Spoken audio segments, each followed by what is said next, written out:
Salut à toi! Aujourd'hui, je choisis de te parler des distractions. Tout ce qui nous éloigne de Dieu d'une manière ou d'une autre. Je sais que, comme beaucoup d'entre vous, moi, les distractions qui m'éloignent de Dieu, qui prennent le plus de temps dans ma vie, ce sont les séries, les films, les livres, les réseaux sociaux et parfois même les sorties. Alors je dis surtout pas que ce sont des choses mauvaises, c'est pas du tout ce que je dis. Mais elles doivent pas nous faire perdre de vue l'essentiel. C'est Dieu qui doit avoir la première place. Alors c'est pas facile, c'est clair. Tu vois, ça m'arrive de ne pas passer assez de temps avec Dieu. Mais oui, c'est un truc qui arrive vraiment à tout le monde, t'inquiète pas. Et dans ces cas-là, je ressens un manque. Ça me rend triste, perd vite mon énergie et ma volonté. Ça m'est arrivé encore il y a pas longtemps. Et du coup, je décide de prendre les choses en main. Et je décide de passer une soirée sans distraction. Juste lui et moi. Un livre chrétien, ma Bible, de la musique, de la louange.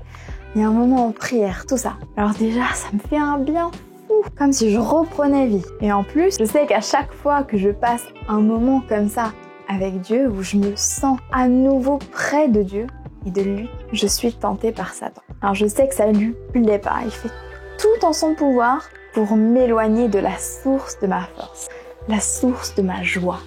Alors en même temps, c'est difficile de résister. Mais bizarrement, je suis un peu contente de l'énerver, de sentir ses tentations. Parce que ça me rappelle à quel point j'ai besoin de Dieu. Et à quel point il est important dans ma vie. Et pour résister aux tentations et maintenir notre relation avec Dieu, il nous faut des clés. Premièrement, nous pouvons reconnaître ce qui est en train de se passer. Analyser ce qu'on ressent. Pourquoi on ressent. Et noter à travers quoi Satan nous tente. C'est important de reconnaître ses faiblesses, savoir quelles sont ses distractions, mais aussi ses petits ou grands péchés qu'on commet et qui nous éloignent de Dieu. Deuxièmement, nous avons la prière. Demandez et vous recevrez, cherchez et vous trouverez, car quiconque demande reçoit, et cherche trouve. Si vous demandez avec foi à Dieu de vous protéger de sa main puissante, il n'hésitera pas. Votre Père qui est dans les cieux donnera de bonnes choses à ceux qui les lui demandent. Et bien sûr, nous avons la parole. Comme Jésus l'a vécu après ses 40 jours de jeûne dans le désert, le pouvoir de la parole est infini. Il a combattu chaque tentation avec la parole de Dieu. Pour cela, il faut lire sa Bible, afin d'être fortifié par ses conseils et ses instructions. Le problème en soi, ce ne sont pas les distractions, car nous avons tous besoin de nous défouler, de nous changer les idées, de nous évader de notre quotidien et de nos responsabilités.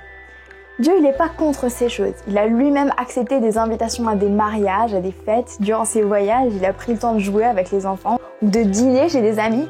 Le problème est quand ces distractions prennent la première place dans notre recherche de bien-être. Si je m'habitue à prendre du temps seulement à travers des films ou des sorties, je risque de perdre la saveur des moments de paix que m'apporte ma communion avec Dieu. Si pour changer d'air, je ne recherche que les loisirs ou les fêtes, il se peut qu'un jour mes rendez-vous avec Dieu deviennent un peu trop fades à mon goût. C'est comme si je prends l'habitude de prendre tous mes repas très salés ou avec du piment. Le jour où j'en ai pas, mon plat il me paraîtra sans saveur. J'aurais pas envie de le manger ou alors je me forcerai à manger mais sans en ressentir aucune saveur, aucun plaisir. Le monde extérieur nous attire par l'éclat de la gloire momentanée, par les émotions fortes qu'on peut ressentir en regardant un film d'action ou d'amour, par l'évasion et l'illusion que peuvent nous apporter un bon roman bien écrit. Le monde extérieur fait appel à tous nos sens pour les engloutir et dominer nos émotions.